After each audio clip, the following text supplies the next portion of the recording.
श्री द्वारकेश्वर जयती चैनल में आप सभी का स्वागत है। आज हम सुनेंगे पुरुषोत्तम मास की कथा का 26वां अध्याय।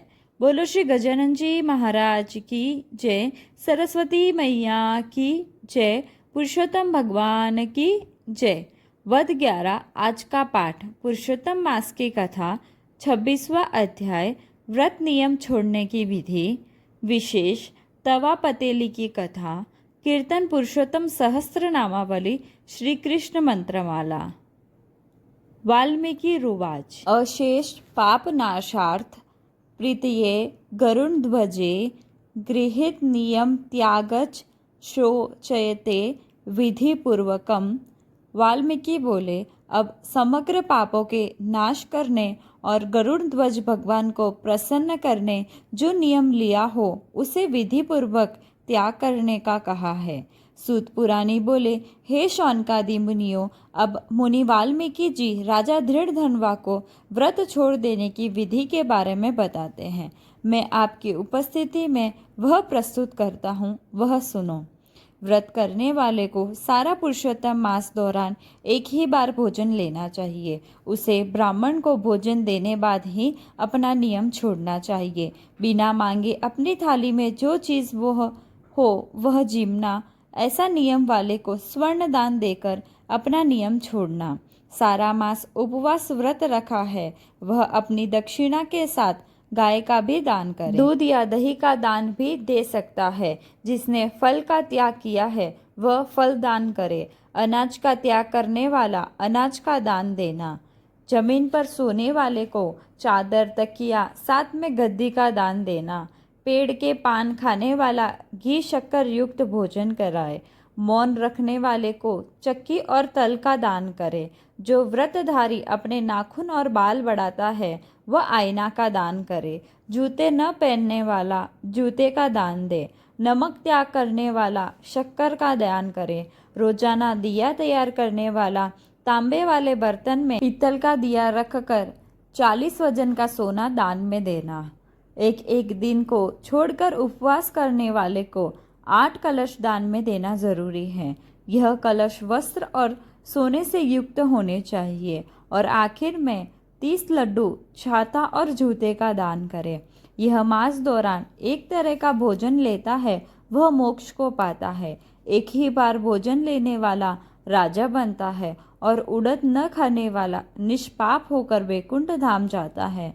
शुक्ल और कृष्ण पक्ष की दशम एकादशी 12 के दिन उपवास करने वाला देवलोक में जाता है और वह वैकुंठ धाम को जाता है। इस मास दौरान ब्राह्मण को अपने घर तेल के लिए चक्की चलानी नहीं। अगर उसने यह दोष कर लिया तो वह चांडाल योनि को पाता है। उसके अलावा जो शूद्र है वह घास को जमीन से मत खींचे। कपिला गाय का दूध पी ग्रहण न करे।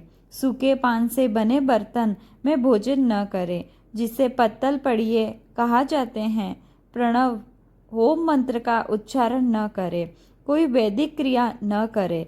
यह सब नियम बताए गए हैं। फिर भी जो कोई उल्टा जाता है तो वह अवश्य नरक का अधिकारी बनता है। और जो अपने नित्य नियमों का पालन करते आगे बढ़ता है वह परम पद का अधिकारी होता है। इति श्री बृहन्नारद पुराण के पुरुषोत्तम महात्म्य का व्रत छोड़ने का नियम विधि नामक 26वां अध्याय संपूर्ण। अब पुरुषोत्तम मास की पावन कथा पढ़ेंगे। तवा पतेली की कथा। एक नगरी में ब्राह्मण और ब्राह्मणी अपने छोटे 2 बच्चों के साथ रहती थी और उसे 4 कन्याएं भी थी। कन्याएं बड़ी हो गई थी और शादी के बाद वह अपने ससुराल को चली गई। ब्राह्मण और ब्राह्मणी दोनों पति पत्नी संतोष वाले और धार्मिक थे। वह दोनों कई साल से अपना ज़्यादातर समय प्रभु भजन और कथा कीर्तन में बिताते थे।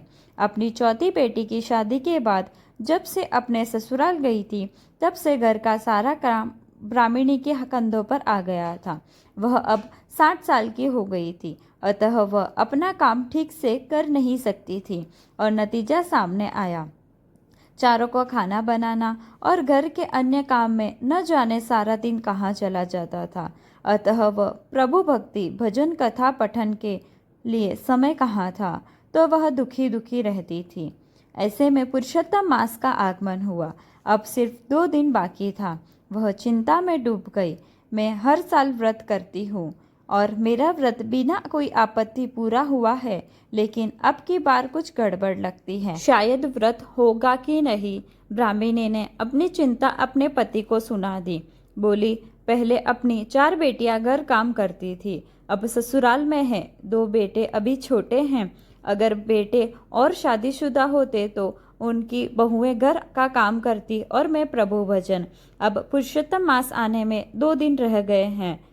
हम सालों साल से व्रत करते आए हैं, लेकिन अब चिंता होती है, क्या मैं व्रत कर सकूंगी? क्योंकि सुबह जल्दी उठना, नदी जाना, काठा गोरमा जी का पूजन करना, कथा सुनना, दर्शन को जाना, समय न जाने कहाँ चला जाएगा। अब आप ही बताओ, 2 मैं रसोई कब करूंगी?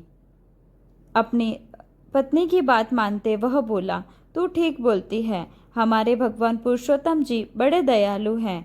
हम दोनों सच्चाई से उनकी पूजा अर्चना करते हैं। हमारी प्रार्थना से वह जरूर कोई रास्ता निकालेंगे। वह शाम को दोनों ने पूजा स्थान पर बैठकर अपने भगवान पुरुषोत्तम जी को प्रार्थना की। अगर भक्त अपने सच्चे मन से प्रभु की अर्जी करता है तो प्रभु जरूर मान्य करता है। और चमत्कार हो गया। दोनों पति पत्नी की अर्जी भगवान ने सुनी। रात के अंतिम चरण में प्रभु ने ब्राह्मणी के दर्शन देते हुए कहा, तुम दोनों धार्मिक हो, भक्तिवान हो। दोनों की अटूट श्रद्धा को देखते मैं राजी हो गया हूँ।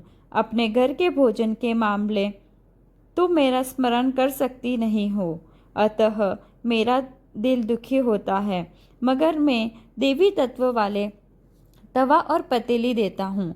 वह हर सुबह रसोई से मिल जाएंगे। यह बड़ी चमत्कारी चीज़ें हैं। जब तुम तवी में तवेथा घुमाओगी तब गरम गरम रोटियां मिलेगी, और पतीली में छोटी कलछी घुमाओगी तब तेरी मांगी हुई सब्जी, मेवा, मिठाई पाओगी। मगर एक बात याद रखना, यह चमत्कारी चीज़ें के बारे में किसी से कहना बताना नहीं। इतनी सी बात बताते प्रभु अदृश्य हो गए। तब ब्राह्मणी की आंख खुल गई। तब सारी बात अपने पति को बताई। पति भी प्रभु दर्शन की बात सुनते ही खुश हो गया।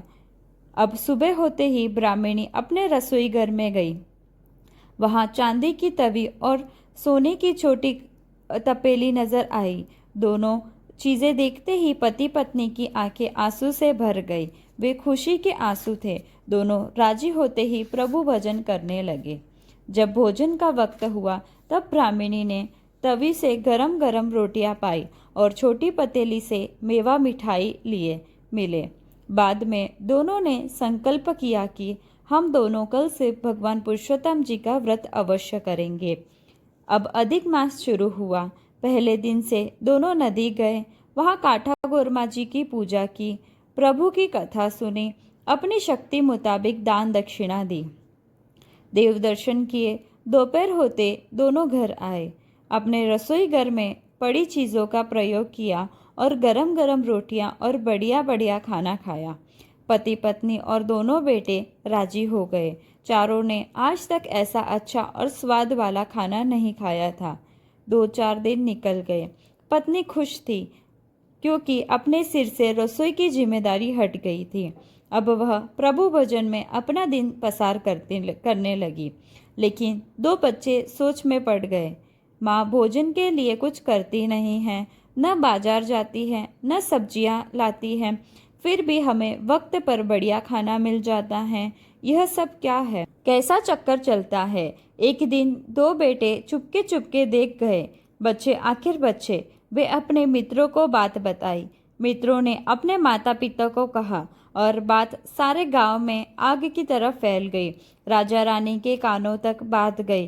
रानी ने अपने पति राजा को दोनों बर्तन अपने वहां लाने के लिए बल दिया। राजा ने अपने मंत्री को 100 स्वर्ण मुद्रा के साथ ब्राह्मणी के वहां दोनों बर्तन लाने को भेजा। मंत्री ने ब्राह्मण को बात बताई, मगर ब्राह्मण ने इनकार कर दिया। अब राजा ने अपने सैनिकों को भेजा। सेनापति भी साथ में था, फिर भी इनकार कर दिया।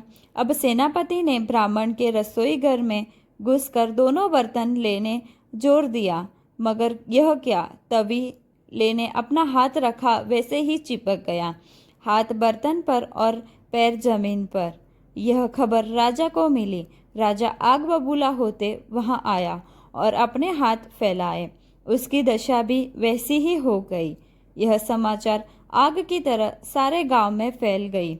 गांव वाले ब्राह्मण के घर आने लगे। रानी भी आ गई।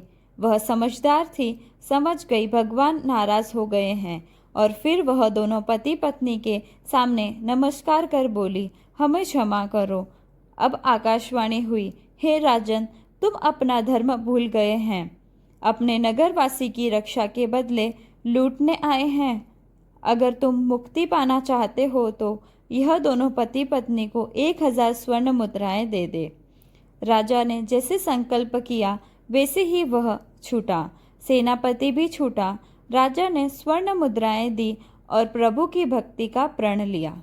प्रभु खेले गोपिका संग, प्रकट हुआ उर उमंग, जीव ब्रह्म का धन्य प्रसंग, श्री कृष्ण शरणम मम। रास खेले गोपी और कान, गाते दिव मधुरा गान, करते प्रेम सुधा का पान, श्री कृष्ण शरणम मम।